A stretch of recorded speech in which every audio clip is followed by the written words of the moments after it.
नमस्ते दोस्तों। Classic books bye audio पिटारा में आपका स्वागत है। बेहतरीन ऑडियो बुक सुनने के लिए हमारा चैनल सब्सक्राइब करें और बेल आइकन दबाना ना भूलें ताकि आपको हर अपडेट मिलता रहे। ऑडियो पिटारा सुनना जरूरी है। पंचतंत्र। नमस्कार, मेरा नाम है ऋचा और आप सुन रहे हैं ऑडियो पिटारा और मैं लेके आई हूँ विष्णु शर्मा की लिखी संपूर्ण पंचतंत्र की कहानियां। इस कहानी का नाम है धर्म बुद्धि और पाप बुद्धि। किसी स्थान में धर्म बुद्धि और पाप बुद्धि नाम के दो मित्र रहते थे। एक दिन पाप बुद्धि ने सोचा कि मैं मूर्ख और गरीब हूँ, इसलिए इस धर्म बुद्धि के साथ दूर देशों में जाकर इसके सहारे धन कमाकर और इसको भी ठग कर सुखी हो जाऊंगा। ये सोचकर एक दिन पाप बुद्धि ने धर्म बुद्धि से कहा, मित्र, तुम बुढ़ापे में अपनी किस कोशिश को याद करोगे? दूसरे देश देखे बिना तुम अपने बच्चों से क्या कहोगे? कहा भी है, जिसने दूसरे देशों में जाकर बहुत सारी भाषाएं और पहनावा आदि नहीं देखा सुना, धरती में घूमते हुए उस मनुष्य का जन्म बेकार हो गया। विद्या, धन और कारीगरी को मनुष्य तब तक अच्छी तरह प्राप्त नहीं कर पाता जब तक वो खुश मन से देश विदेश की यात्रा नहीं करता। उसकी इस बात को सुनकर धर्म बुद्धि गुरुजनों की आज्ञा लेकर एक अच्छे दिन उसके साथ दूसरे देशों को चल दिया। वहां घूमते हुए पाप बुद्धि ने धर्म बुद्धि के प्रभाव से बहुत सारा धन कमाया और वे बहुत उत्सुकता से अपने घर को लौटने लगे।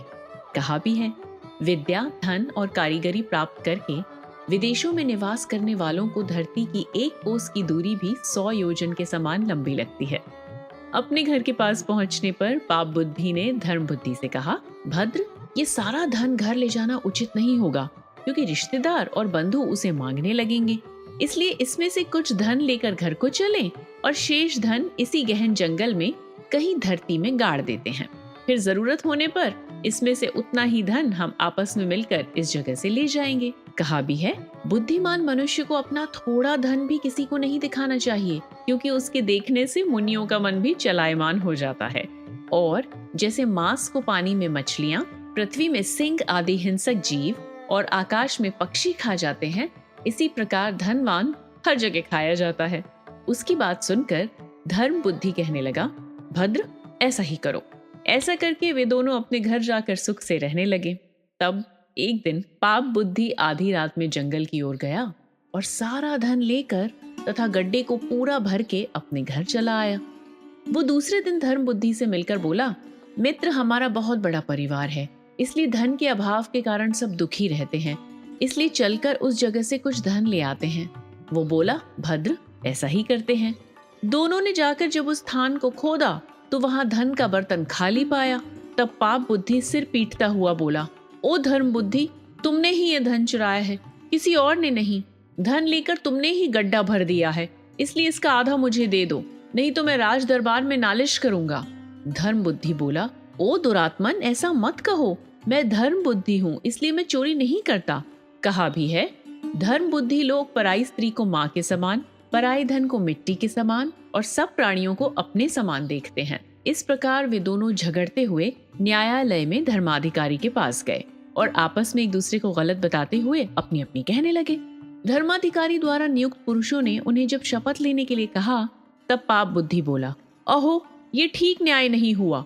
कहा भी है, विवाद में पहले कागज पत्र देखा जाता है, उसके अभाव में गवाह और गवाह के अभाव में शपथ लेने की बातें बुद्धिमानों ने कही है। इसलिए इस मामले में वृक्ष देवता हमारे गवाह हैं, वे ही हम दोनों में किसी एक को चोर या साधु साबित करेंगे। तब उन सब लोगों ने कहा, आपने सच कहा। कहा भी है, यदि विवाद में कोई शूद्र भी गवाह हो तो वहां शपथ नहीं ली जाती, फिर जहां देवता गवाह हो वहां शपथ कैसी?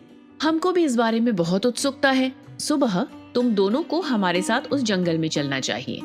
तब पाप बुद्धि घर जाकर अपने पिता से बोला, पिताजी, मैंने धर्म बुद्धि का बहुत सारा धन चुरा लिया है, वो आपकी बात से बच जाएगा, नहीं तो मेरे प्राणों के साथ वो धन भी चला जाएगा। वो बोला, पुत्र, जल्दी बताओ जिसे कहकर मैं उस धन को बचा लूं। पाप बुद्धि बोला, पिताजी, जंगल में एक बहुत बड़ा शमी का पेड़ है, उसमें एक बड़ी सी कोटर है, आप वहां अभी से जाकर बैठ जाओ।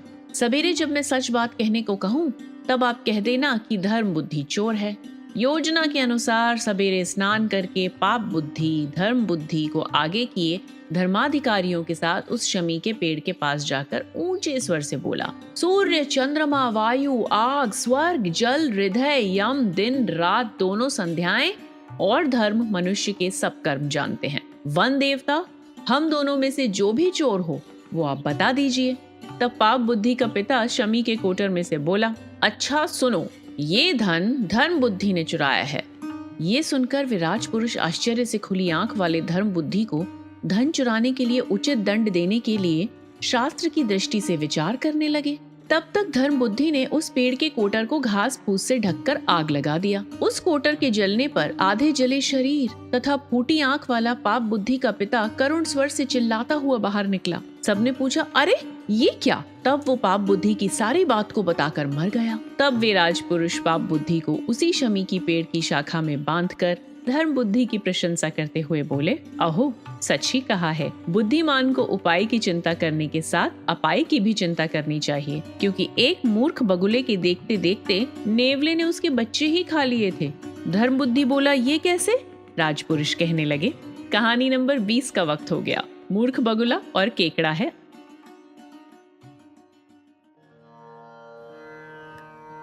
पंचतंत्र।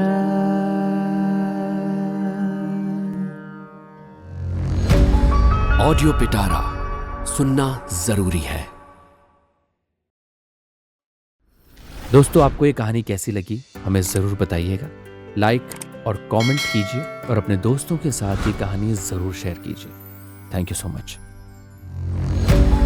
ऑडियो पिटारा सुनना जरूरी है।